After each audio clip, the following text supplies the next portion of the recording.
भारताला जगातील अग्रगण्य देश म्हणजेच विश्वगुरू बनवायचे असेल तर संपूर्ण समाजाने एकाच ताकदीने आणि एकजुटीने उभे राहणे अत्यंत गरजेचे आहे, असे प्रतिपादन राष्ट्रीय स्वयंसेवक संघाचे सरसंघचालक मोहन भागवत यांनी केले. खामगाव येथील एका कार्यक्रमात उपस्थितांशी संवाद साधताना त्यांनी देशाच्या प्रगतीसाठी सामाजिक उत्तरदायित्व आणि मूलभूत गरजांच्या पुरवठ्यावर भर दिला. आपल्या भाषणात सरसंघचालकांनी स्पष्ट केले की समाजात प्रत्येक कुटुंबाला आणि व्यक्तीला अन्न, वस्त्र, निवारा, आरोग्य, शिक्षण आणि आजीविका या 6 मूलभूत गरजा मिळणे आवश्यक आहे. ही स्थिती निर्माण झाल्याशिवाय समाज खऱ्या अर्थाने सक्षम होऊ शकत नाही. पुढे बोलताना त्यांनी सांगितले की समाजातील वंचितांचा विकास केवळ सरकारवर सोडून चालणार नाही. स्वतंत्र देशातील सरकार निश्चितच मदत करते, परंतु समाजातील सुशिक्षित आणि सक्षम लोकांनी मागे राहिलेल्या बांधवांना सांभाळून घेण्याची आणि त्यांना पुढे आणण्याची जबाबदारी स्वीकारली पाहिजे. सर्व घटकांची ताकद समान झाल्याशिवाय देशाचा सर्वांगीण विकास शक्य नाही, असेही ते म्हणाले.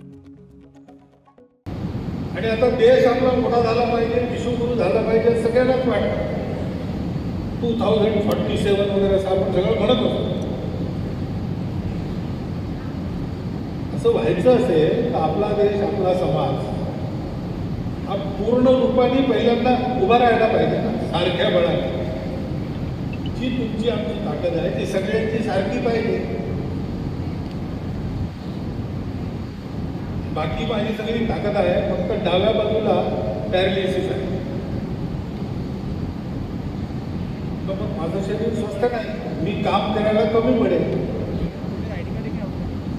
तसं आमच्या समाजात काही लोक चांगले आहेत, सुशिक्षित आहेत, काही लोक नाही आहेत. अशी स्थिती चालू शकत नाही.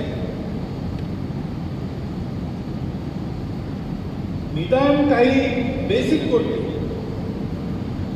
अन्न, वस्त्र, निवारा, स्वास्थ्य, शिक्षा, अतिथी सत्कार, ही 6 कर्तव्य गृहस्थांना करावी लागतात. ही करण्यासारखी प्रत्येक कुटुंबाची स्थिती असली पाहिजे, प्रत्येक व्यक्तीची स्थिती असली पाहिजे. हे आपल्याला पहिल्यांदा करावं लागेल आणि हे समाधानी करण्याचं काम आहे. हे सरकारवर सोडून चालत नाही.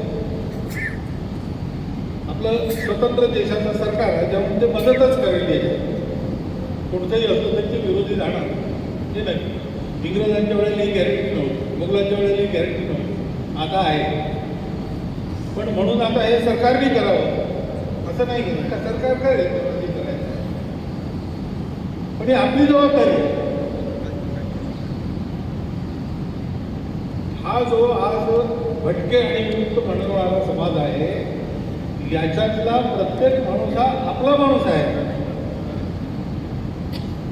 आणि म्हणून माझं कर्तव्य आहे की मी जर शिकून सवरून चांगला सावरलो तर मग यांच्याकरता काही करून यांनाही सावरायची संधी देणं हे आपलं काम आहे.